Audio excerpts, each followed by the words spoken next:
الرحیم، اور یہ حدیث نمبر ہے 274۔ حضرت شبیب ابن ابی روح یہ تابعی ہیں، ان کے والد بھی تابعی ہیں۔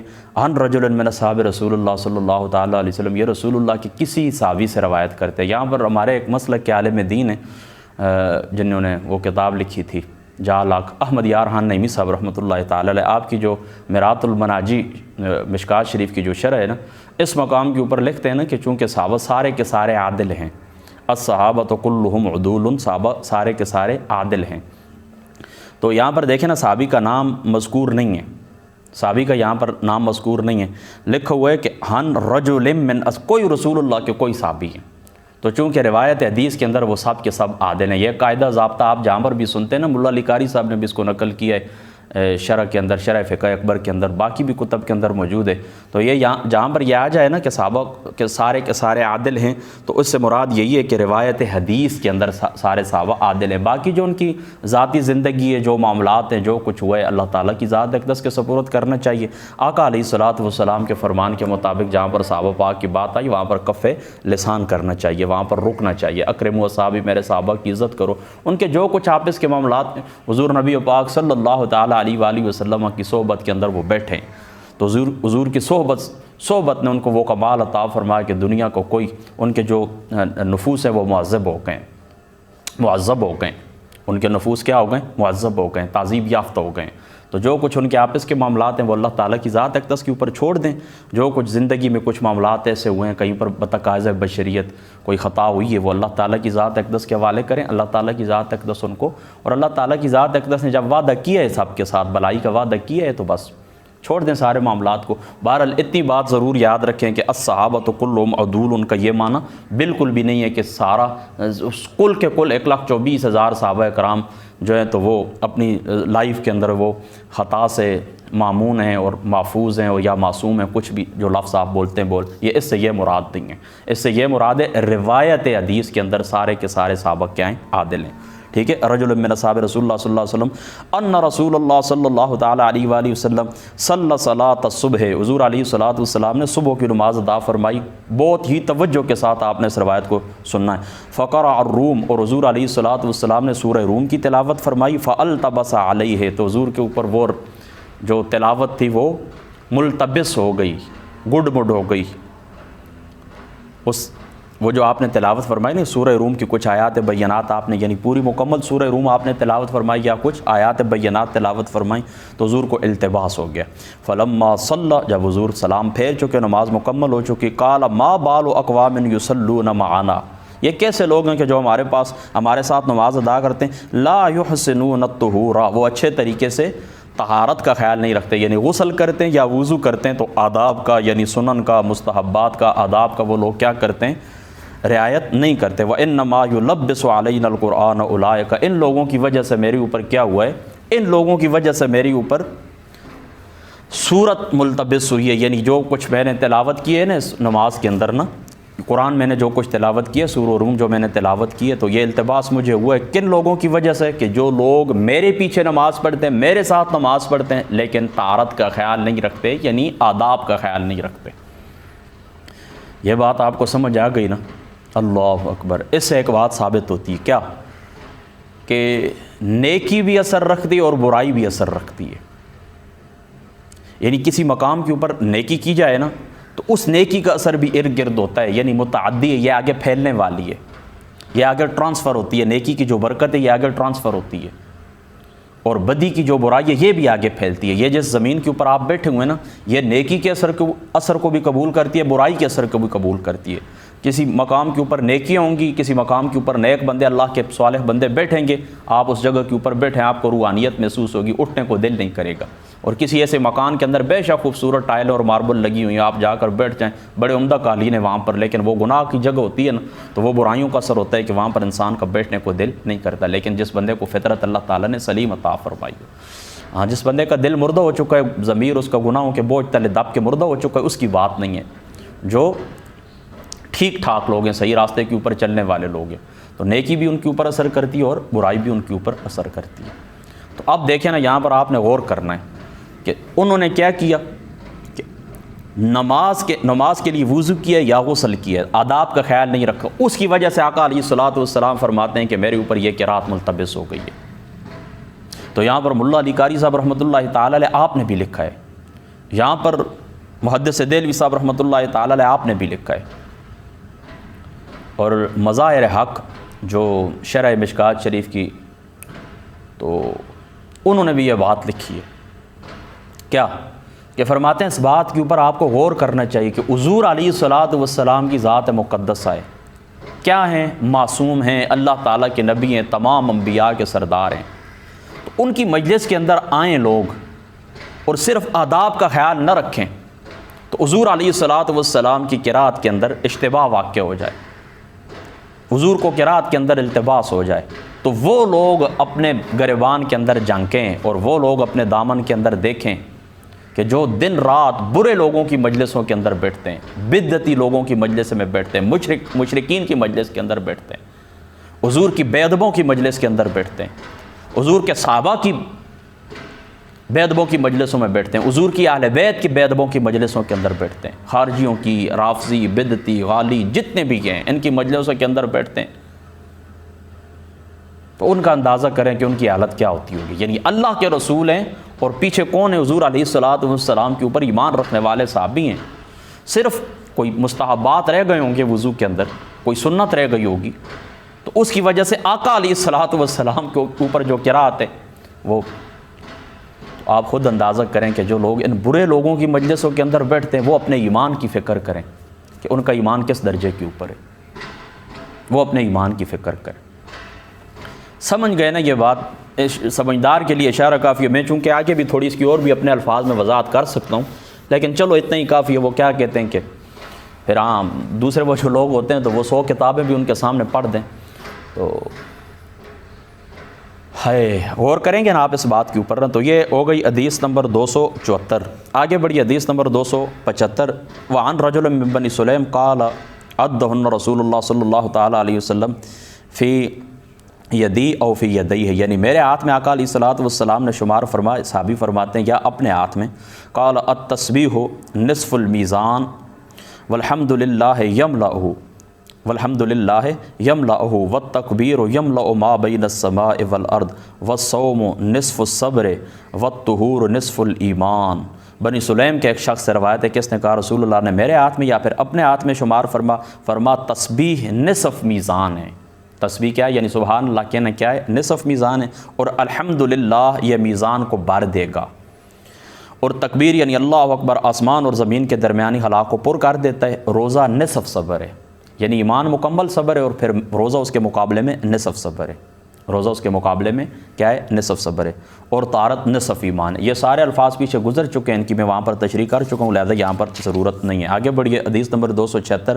حضرت عبداللہ الصنابحی رضی اللہ تعالیٰ عنہ قال قال رسول اللہ صلی اللہ علیہ وسلم اذا توضأ العبد المؤمن، جب مومن بندہ وضو کرتا ہے، فمضمض، تو وہ کیا کرتا ہے کہ مومن بندہ وضو کرتا ہے تو فمضمض یعنی کلی کرتا ہے، خرجت الخطایا من فیہ، تو اس کی ساری خطائیں معاف ہو جاتی ہیں، خرجت الخطایا من فیہ، تو اس کے سارے گناہ نکل جاتے ہیں جو منہ سے واقع ہوتے ہیں۔ سمجھ گئے نا آپ اس بات کو نا؟ ذریعہ جو سارے اس کے وہ گناہ نکل جاتے ہیں جو منہ سے سر انجام دیتا ہے۔ اللہ اکبر۔ اچھا، وَإِذَا اسْتَثْمَرَ، اور جب اس طرح کرتا ہے کہ وَإِذَا تَوَضَّأَ الْعَبْدُ الْمُؤْمِنُ فَمَضْمَضَ خَرَجَتِ الْخَطَايَا مِنْ فِيهِ وَإِذَا اسْتَثْمَرَ خَرَجَتِ الْخَطَايَا مِنْ وَجْهِهِ حَتَّى تَخْرُجُ مِنْ تَحْتِ أَشْفَارِ عَيْنَيْهِ، جب بندہ مومن وضو کرتا ہے تو کلی کرنے سے منہ کے اندر کے سارے گناہ دھل جاتے ہیں، اور جب وہ ناک صاف کرتا ہے تو اس کے چہرے کے سارے گناہ نکل جاتے ہیں، یہاں تک کہ اس کی آنکھوں کی پلکوں کے نیچے سے بھی گناہ نکل جاتے ہیں۔ ٹھیک ہے، سمجھ گئے نا؟ فَإِذَا غَسَلَ يَدَيْهِ خَرَجَتِ الْخَطَايَا مِنْ يَدَيْهِ، اور جب وہ اپنے ہاتھ دھوتا ہے تو ہاتھوں کے سارے گناہ نکل جاتے ہیں، حَتَّى تخرج من تحت اظفار یدیہ، یہاں تک کہ یہ ناخنوں کے گناہ بھی نکل جاتے ہیں۔ فَإِذَا مَسَحَ بِرَأْسِهِ، اور جب اپنے سر کا مسح کرتا ہے، خرجت الخطایا من رأسه، تو اس کے سر کے گناہ نکل جاتے ہیں، حتیٰ تخرج من اذنیہ، یہاں تک کہ اس کے کانوں کے گناہ بھی نکل جاتے ہیں۔ یہ احناف کی دلیل ہے، ٹھیک ہے؟ یعنی احناف حضرت امام اعظم ابو حنیفہ رضی اللہ تعالیٰ عنہ آپ یہی فرماتے ہیں کہ آپ فرماتے ہیں نا کہ یہ جو کان ہوتے ہیں نا کان، تو یہ منہ کے ساتھ ان کو نہیں دھویا جاتا، یعنی یہ سر کے اندر یہ داخل نہیں ہے اور منہ کے اندر بھی یہ داخل نہیں ہے۔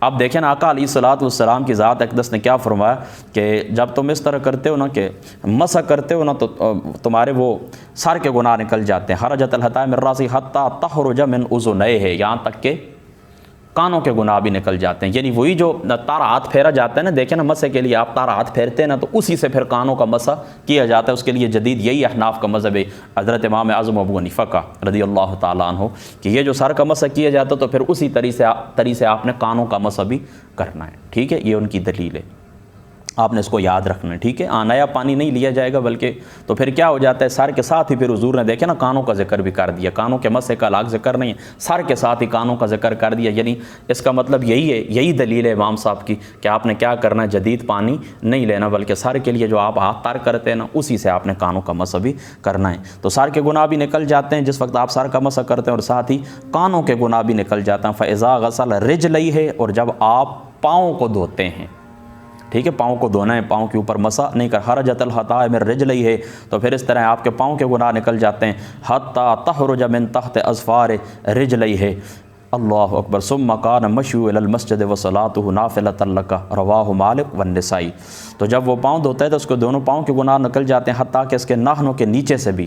اب گناہ تو سارے صاف ہو گئے نا، پھر مسجد کی طرف اس کا چلنا اور نماز پڑھنا یہ اس کے لیے زائد ہے، نافلہ ہے، یعنی اس کا پھر الگ ثواب ملتا ہے۔ گناہ تو وضو سے ہی دھل جاتے ہیں نا، پھر اب جو مسجد کی طرف چلتا ہے تو ان قدموں کا ثواب بھی ملتا ہے، جو نماز پڑھتا ہے تو اس کا بھی ثواب ملتا ہے، تو گناہ اس سے معاف ہو جاتے ہیں، اور یہ انسان کے لیے نماز پڑھنا اور مسجد کی طرف چل کے جانا یہ نافلہ ہو جاتا ہے۔ تو یہاں پر بس سادی سی بات آپ نے یہی یاد رکھنی ہے کہ یہ اس مضمون کی جتنی روایتیں جہاں پر بھی آپ پڑھیں، اس سے مراد صغیرہ گناہ ہی ہوتے ہیں، اس کے اوپر محدثین کا علماء کا اتفاق ہے، ٹھیک ہے نا۔ اس سے مراد کیا ہوتے ہیں، صغیرہ گناہ ہوتے ہیں، کبیرہ گناہ اس طرح معاف نہیں ہوتے۔ کبیرہ گناہ توبہ سے ہی معاف ہوتے ہیں، پھر ان کا حقوق العباد سے تعلق ہوتا ہے تو ان سے معاف کروانا پڑتا ہے، ٹھیک ہے۔ یہ حضرت عبداللہ ابن سنابہ رضی اللہ تعالیٰ عنہ، ان کا جو ہے تو میں نے آپ کو تعارف کروا دیا تھا، یہاں پر پھر دوبارہ اس کی ضرورت نہیں ہے۔ تو آگے بڑھتے ہیں، حدیث نمبر 277 ہے۔ حضرت ابو ہریرہ رضی اللہ تعالیٰ عنہ آپ فرماتے ہیں، ان رسول اللہ صلی اللہ تعالیٰ علیہ وسلم، اللہ اکبر، اطل، حضور علیہ الصلوۃ والسلام اطل مقبرتا تینوں پڑھنا، ٹھیک ہے، لیکن ملا علی قاری صاحب نے اس مقام کے اوپر لکھا ہے کہ کسرے کے ساتھ پڑھنا انتہائی قلیل ہے، ٹھیک ہے، لیکن مقبرتا اور مقبرتا یہ دونوں ٹھیک ہیں۔ فقال السلام علیکم، فقال السلام علیکم، حضور علیہ الصلوۃ والسلام نے فرمایا السلام علیکم۔ ملا علی قاری صاحب رحمۃ اللہ تعالیٰ علیہ آپ لکھتے ہیں اس مقام کے اوپر کہ اس کا مطلب یہ ہے کہ وہ سلام سنتے بھی ہیں، ادراک رکھتے ہیں اس بات کا اور جواب بھی دیتے ہیں، ان کے اندر وہ جو شعور ہے نا اللہ تعالیٰ مردوں کے اندر رکھتا ہے۔ تو یہ عقیدہ جو ہے نا، اس عقیدے کا یہ رد ہے کہ جو کہتے ہیں وہ بندہ مرتا ہے مٹی میں مل جاتا ہے، کسی قسم کا شعور نہیں ہوتا، نہیں۔ ملا علی قاری صاحب رحمۃ اللہ تعالیٰ علیہ آپ نے اس مقام کے اوپر لکھا ہے کہ وہ سنتے ہیں، ادراک رکھتے ہیں کہ کون میری قبر کے اوپر آئے، اس لیے آقا علیہ الصلوۃ والسلام نے خطاب کے صیغے سے فرما فقال السلام علیکم دار قوم مؤمنین وانا ان شاء اللہ بکم لاحقون۔ اور حضور علیہ الصلوۃ والسلام نے فرمایا السلام علیکم دار قوم مؤمنین، حضور علیہ الصلوۃ والسلام نے فرمایا اے مومن قوم کے گھر والوں تمہیں سلام ہو، اور انشاءاللہ ہم بھی تم سے ملنے والے ہیں۔ یہاں پر جو انشاءاللہ ہے نا، ظاہری سی بات ہے کہ انشاءاللہ اللہ نے چاہا تو ہم تم سے ملیں گے، یعنی اللہ تعالیٰ نے نہ چاہا تو نہیں ملیں گے، نہیں، یہ بات تو نہیں ہے، ظاہری سی بات ہے، موت تو یقینی ہے۔ یہاں پر انشاءاللہ کا جو لفظ ہے نا، یہ ہے تبرک کے لیے، اللہ تعالیٰ کے نام کے ساتھ تبرک حاصل کرنے کے لیے، ٹھیک ہے۔ وَإِنْ اللَّهُ بِكُمْ وَإِنَّا إِنْ شَاءَ اللَّهُ بِكُمْ لَاحِقُونَ وَوَدِدتُّ، اب اور کرنا ہے آپ نے، وَوَدِدتُّ أَنَّا قَدْ رَأَيْنَا إِخْوَانَنَا، حضور علیہ الصلوۃ والسلام نے فرمایا وَدِدتُّ أَنَّا قَدْ رَأَيْنَا إِخْوَانَنَا، میری چاہت یہ کہ میں اپنے بھائیوں کو دیکھوں، یعنی بعد میں جو آنے والے ہیں، یعنی ایک تو سامنے کھڑے ہیں نا یہ جو موجود ہیں، تو حضور علیہ الصلوۃ والسلام ان کی توجہ پھر حضور علیہ ان سے توجہ بعد میں آنے والوں کی طرف چلی گئی، تو فرمایا قالوا اولسنا اخوانک یا رسول اللہ صلی اللہ تعالیٰ علیہ وآلہ وسلم، یا رسول اللہ صلی اللہ تعالیٰ علیہ وسلم کیا ہم آپ کے بھائی نہیں ہیں؟ قال انتم اصحابی، تم بھائی بھی ہو اور تم صحابی بھی ہو۔ یہ جو ان کی اضافی خوبی ہے نا، یعنی پیچھے جو آنے والے آئیں گے وہ صرف بھائی ہوں گے، لیکن یاد رکھنا بھائی کس درجے میں؟ صرف اور صرف ایمانی اخوت کے اندر، ایمانی اخوت کے اندر، یہ بات آپ نے یاد رکھنی ہے۔ ورنہ حضور علیہ السلام کی جو ذات مقدسہ ہے، سنن نسائی کی روایت کے مطابق اور دیگر درجوں میں روایات ہیں، حضور علیہ السلام اپنی امت کے اوپر مثل روحانی باپ کے ہیں، ٹھیک ہے؟ حضور علیہ السلام اپنی امت کے اوپر مثل روحانی باپ کے ہیں، بس صرف اخوت ایمانی میں حضور نبی پاک صلی اللہ تعالیٰ علیہ وآلہ وسلم اپنی امت کے بھائی ہیں، صرف ایمانی اخوت میں۔ اب آپ بات سمجھ، آپ کی جو بیوی ہے، میری جو بیوی ہے نا، یہ بھی کیا ہے؟ اخوت ایمانی، یعنی اس چیز کا لحاظ کیا جائے تو ایمان کے اندر، اسلام کے اندر وہ ہماری بہن تو ہے نا۔ اسی طریقے سے ماں باپ کے ساتھ جو رشتہ ہوتا ہے نا، وہ بھی بہن بھائی کا ہوتا ہے۔ کس لحاظ سے؟ اخوت ایمانی، اخوت اسلامی، ٹھیک ہے؟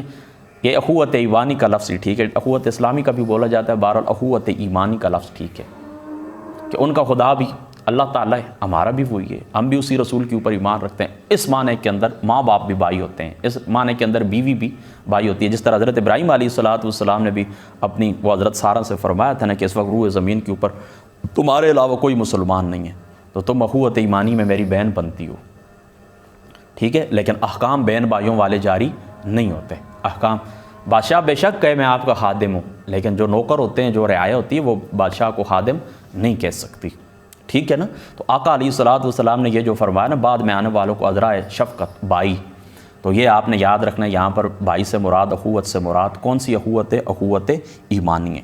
تو حضور علیہ السلام نے اپنے صحابہ کو فرمایا کہ تم میرے کیا ہو؟ قال انتم اصحابی و اخواننا الذین لم یأتوا فقالوا کیف تعرف من لم یأت بعد من امتک، اور میرے بھائی وہ ہیں کہ جو میرے بعد آئیں گے۔ تو صحابہ پاک کہنے لگے یا رسول اللہ کیف تعرف من لم یأت بعد من امتک، آپ ان کو کیسے پہچانیں گے؟ یہاں پر بھی ہمارے گجراتی صاحب رحمۃ اللہ تعالیٰ علیہ، میاں احمد یار خان نعیمی صاحب نے بڑی پیاری بات لکھی ہے، فرماتے ہیں کہ یہاں پر حضور علیہ السلام کے علم کے متعلق سوال نہیں تھا کہ آپ کو علم ہے یا نہیں، فرمایا ذریعہ علم، کہ ذریعہ علم کیا ہے یا رسول اللہ، آپ ان کو کس طرح پہچانیں گے؟ اللہ تعالیٰ کی طرف سے وہی ہوگی یا اور کوئی ذریعہ ہے؟ تو صحابہ پاک یہاں پر ذریعہ علم جاننا چاہتے تھے۔ آقا علیہ السلام کے علم مبارک کے اوپر کوئی سوال نہیں تھا، ظاہری سی بات ہے کہ اللہ تعالیٰ جس کے اوپر وہی نازل فرمائے، تو یہاں پر ذریعہ علم مراد ہے، ٹھیک ہے؟ کیف تعرف، یا رسول اللہ کیا ذریعہ ہوگا ان کے پہچاننے کا؟ پھر آگے دیکھیں نا، آقا علیہ السلام نے کیا فرمایا؟ فقال ارأیت لو ان رجلا له حیل غر معجلۃ بین ظہری خیل دہم بہم، ٹھیک ہے؟ وہ اعلیٰ نسل کے جو گھوڑے ہوتے ہیں نا، سفید پیشانی والے اور سفید ہاتھوں والے 5 کلیان جو گھوڑے ہوتے ہیں، تو وہ الا یعرف خیل، تو وہ اس طرح نا کہ ان گھوڑوں کے اندر جو بالکل کالے ہوتے ہیں، سیاہ ہوتے ہیں، تو ان کے اندر نہیں پہچانے جائیں گے۔ یعنی ایک بندے نا سفید گھوڑے رکھتا ہے، سفید ان کی پیشانیاں ہیں، تو وہ بلیک گھوڑوں کے اندر نہیں پہچانے جائیں گے۔ اور یہاں پر بھی یہ یاد رکھنا کہ اس کا مطلب یہ نہیں کہ پچھلی ساری امتیں یہ روح سیاہ ہوں گی، ان کے روح یعنی چہرے جو ان کے سیاہ ہوں گے، یہ مراد بالکل بھی نہیں، بلکہ آقا علیہ السلام یہاں پر یہ ایک خاص ارشاد فرمانا چاہتے ہیں کہ میری جو امت ہے نا، میری جو امت، آگے چلو میں پہلے پڑھ دے، اللہ یعرف قالوا بلا یا رسول اللہ صلی اللہ علیہ وسلم قال فانہم یاتون غرا معجلین من الوضوء، وہ ان کے چہرے بڑے سونے، یعنی ایک خاص نور اللہ تعالیٰ، باقی جو امت ہے نا وہ بھی پہچانی جائیں گی، جو ایمان والے ہوں گے ان کا بھی ایک نور ہوگا، وہ سارے اس طرح نہیں ہوں گے، لیکن اس امت خاص مطلب نشان ہوگا ان کے چہروں کے اوپر وضو کا۔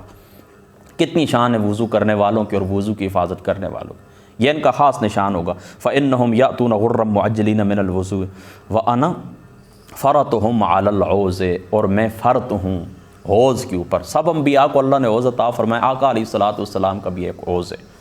فرد کہتے ہیں نا وہ اس شخص کو نا جو لشکر سے آگے جاتا ہے نا اور جا کر انتظام وغیرہ کرتا ہے کہ کون سی جگہ ان کے لیے مناسب ہے، یہاں پر جو سواری ان کے کھانے پینے کے لیے سارے وہ انتظام کرتا ہے۔ تو آقا علیہ السلام آگے گئے، وہ فرد ہیں اپنی امت کے۔ حضور علیہ السلام اللہ تعالیٰ کی ذات اقدس سے تمہارے لیے دعا کرتے ہیں، تمہاری بخشش چاہتے ہیں، تمہاری سفارش کرتے ہیں، تمہارے لیے دعائیں فرماتے ہیں، تمہارا وہاں پر انتظام فرماتے ہیں رہنے سہنے کا، کہ میری امت یہاں پر اللہ تعالیٰ کی بارگاہ پاک کے اندر وہ دعا کرتے ہیں۔ یہ بات آپ نے یاد رکھنی ہے، ٹھیک ہے؟ تو یہاں پر بھی کوئی مشکل بات نہیں ہے، تو ٹھیک ہے، کوئی بات آپ کو سمجھ نہیں آئی تو آپ پوچھ لیں، یہ روایت تھوڑی طویل تھی۔ بہرحال یہ 277 نمبر حدیث تھی۔ آگے بڑھی حدیث نمبر 278، وعن ابی الدرداء قال قال رسول اللہ صلی اللہ علیہ وسلم انا اول من یؤذن له بالسجود یوم القیامت، سب سے پہلے قیامت والے دن میں اللہ کی بارگاہ میں سجدہ کروں گا۔ ملا علی قاری صاحب رحمۃ اللہ تعالی علیہ آپ بھی یہاں پر فرماتے ہیں کہ اولیت کا صحرا مصطفیٰ کے سارے، کیوں حضور پہلے سجدہ کریں گے؟ اس لیے کہ اللہ تعالیٰ نے سب سے پہلے روح مصطفیٰ کو پیدا فرمایا، اللہ تعالیٰ نے سب سے پہلے نور مصطفیٰ کو پیدا فرمایا صلی اللہ تعالیٰ علیہ وسلم۔ یہ مرقات شریف کو آپ، یہ جو حدیث ہے اس کے تحت آپ اٹھا کے مرقات شریف ملا علی قاری کو آپ پڑھ لیں۔ فرماتے ہیں حضور پہلے سجدہ کریں گے، اول سجدہ کریں گے، کیوں کہ سب سے پہلے اللہ تعالیٰ نے نور مصطفیٰ پیدا فرمایا، سب سے پہلے اللہ تعالیٰ نے روح مصطفیٰ کو پیدا فرمایا۔ اچھا، انا اول من یؤذن له بالسجود یوم القیامت وانا اول من یؤذن له ان يرفع رأسه فانظر الى ما بین یدی فاعرف امتی من بین الامم ومن خلفی مثل ذلک۔ پھر حضور علیہ السلام فرماتے ہیں کہ میں اپنی امت کو پہچان لوں گا، وعن یمینی مثل ذلک وعن شمالی مثل ذلک۔ فقال رجل یا رسول اللہ صلی اللہ علیہ وسلم کیف تعرف امتک، یا رسول اللہ آپ اپنی امت کو کس طرح پہچان جائیں گے؟ من بین الامم فیما بین نوح الی امتک، او طویل امتیں یا رسول اللہ، ان امتوں میں سے آپ اپنی امت کو کیسے پہچان لیں گے؟ قال هم غر معجلون من اثر الوضوء لیس احد کذلک غیرهم وعارفهم انہم یؤتون کتبہم بایمانہم۔ ان کو ان کے نامہ اعمال ایک تو دائیں ہاتھ میں پکڑائے جائیں گے، نامہ اعمال دائیں ہاتھ کے اندر پکڑائے جائیں گے، وَأَعْرِفُهُمْ تَسْعَى بَيْنَ أَيْدِيهِمْ ذُرِّيَّتُهُمْ، اور میں ان کو پہچان لوں گا کہ ان کی اولاد ان کے آگے چلتی ہوگی۔ یعنی یہ امت مصطفیٰ کا خاص ہے، یہ بات یاد رکھ لینا۔ اس مقام کے اوپر محدث دہلوی صاحب اشہۃ اللمعات کے اندر لکھتے ہیں کہ نامہ اعمال دائیں ہاتھ کے اندر پکڑانا یہ امت مصطفیٰ کا خاص ہے، کہ حضور پہچان لیں گے کہ ان کے نامہ اعمال ان کے دائیں ہاتھ کے اندر ہوں گے، اور ان کی جو نابالغ اولاد ہے نا وقت سے پہلے چلی گئی، وہ ان کے ساتھ ساتھ ہوگی، اللہ تعالیٰ کی بارگاہ کے اندر ان کی سفارش کرتی ہوگی۔ ٹھیک ہے، اس میں بھی کوئی مشکل بات نہیں ہے، نہ کوئی بات سمجھ آئی تو آپ پوچھ لیں۔ آگے نیا باب شروع ہو رہا ہے، اس کی ہم دو روایتیں پڑھیں گے، 279 اور 280۔ عن ابی ہریرہ قال قال رسول اللہ صلی اللہ تعالیٰ علیہ وسلم باب ما یوجب الوضوء، کن چیزوں سے وضو واجب ہوتا ہے۔ یہ فقہ کا باب ہے، میں آپ کو بتاتا رہتا ہوں، آپ پوچھتے رہتے ہیں، کوئی مشکل بات نہیں ہے، پھر دوبارہ گنوانے کی ضرورت بھی نہیں۔ بہرحال آگے حدیث پاک کے اندر جہاں پر انشاءاللہ ضرورت آئے گی میں ساتھ ساتھ آپ کو بتاتا رہوں گا۔ عن ابی ہریرہ قال قال رسول اللہ صلی اللہ تعالیٰ علیہ وسلم لا تقبل صلاۃ من احدث حتى يتوضأ، اس بندے کی نماز قبول نہیں ہوتی کہ وہ بے وضو ہو اور وہ وضو کر لے اس وقت تک، یعنی بندہ بے وضو ہو گیا نا تو اس کی نماز قبول نہیں ہے یہاں تک کہ وضو کر لے۔ تو میں پیچھے روایت آپ کو پڑھا کے آ گیا ہوں نا کہ یہ جو وضو ہے یہ کنجی ہے کس کی؟ نماز کی۔ وضو کیا ہے؟ مقدمہ ہے نماز کا۔ وضو کیا ہے؟ کنجی ہے نماز کی۔ وضو کیا ہے؟ شرط ہے نماز کی۔ اگر نہیں آپ ہوگا وضو تو یہاں پر ایک بات آپ یاد رکھ لیں، دیکھیں ایک انسان ہے، مومن مسلمان ہے، نماز کا ٹائم ہو گیا، وہ بے وضو ہے، اب وہ کیا کرے؟ وضو کرے۔ اگر پانی نہیں ہے تو کیا کرے؟ پانی نہیں ہے تو تیمم کرے۔ اگر تیمم بھی وہ نہیں کر سکتا، اگر وہ تیمم بھی نہیں کر سکتا، یعنی فاقد الطہورین ہے،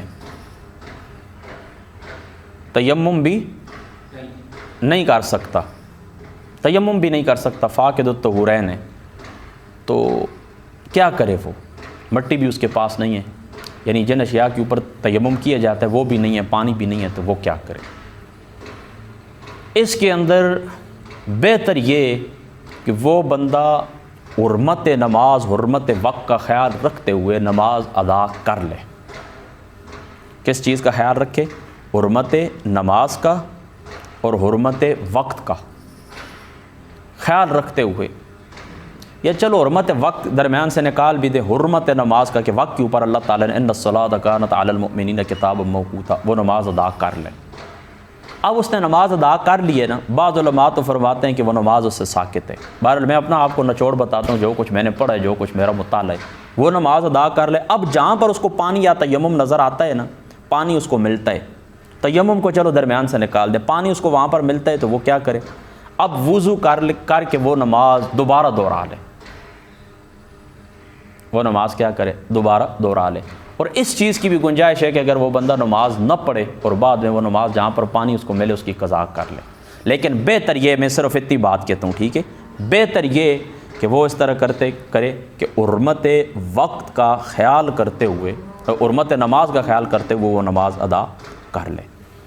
ہاں اس سے پہلے اس کو اگر وفات ہو جائے تو وہ گناہگار نہیں، نماز چھوڑنے والا نہیں ہے، یعنی پانی بھی نہیں ہے، تیمم بھی نہیں ہے، تو ابھی وہ ارادہ کر ہی رہا تھا، ابھی سوچ ہی رہا تھا کہ میں کیا کروں، اس دوران اس کو آ جاتی ہے موت، تو کوئی بات بھی نہیں، اس کے اوپر اس نماز کا کفارہ نہیں ہے کہ وہ نماز چھوڑنے والا نہیں ہے۔ آگے حضرت ابن عمر رضی اللہ تعالیٰ عنہ آپ فرماتے ہیں قال رسول اللہ صلی اللہ تعالیٰ علیہ وسلم لا تقبل صلاۃ بغیر طہور، اللہ تعالیٰ کی ذات اقدس نماز قبول نہیں فرماتے بغیر پاکی کے یعنی وضو کے، ولا صدقۃ من غلول، اور نہ وہ صدقہ اللہ تعالیٰ قبول فرماتے ہیں جو حرام اور خیانت والے مال سے کیا جاتا ہے۔ یہ غلول جو ہے نا، تو یہ مال غنیمت کے اندر خیانت کرنے کو کہتے ہیں، یعنی کلام عرب کے اندر غلول کا جو لفظ ہے نا وہ مال غنیمت کی خیانت کے لیے خاص ہے، لیکن وہ جس طرح انتقال ہوتا رہتا ہے نا، وہ لفظوں کا منطق کی کتابوں کے اندر آپ نے پڑھا ہے، تو یہ اس طرح ہوتا ہے کہ پھر اب اس طرح کہ ہر قسم کی خیانت کے لیے، یعنی یہ مطلقاً خیانت کے لیے یہ لفظ بولا جاتا ہے غلول کا، تو حرام مال سے اللہ تعالیٰ صدقہ قبول فرماتا نہیں ہے، برائی کو دفع نہیں کرتی، گندگی کو ختم نہیں کرتی۔ تو یہ خیانت والے جو لوگ رشوتیں دیتے ہیں، رشوتیں لیتے ہیں، سود کھاتے ہیں، ان کا کسی قسم کا کوئی صدقہ قبول نہیں ہے۔ اللہ تعالیٰ کی ذات اقدس صدقہ قبول فرماتے ہیں پاک صاف ستھرے حلال مال سے۔ یہاں پر ہماری جو روایت نمبر 200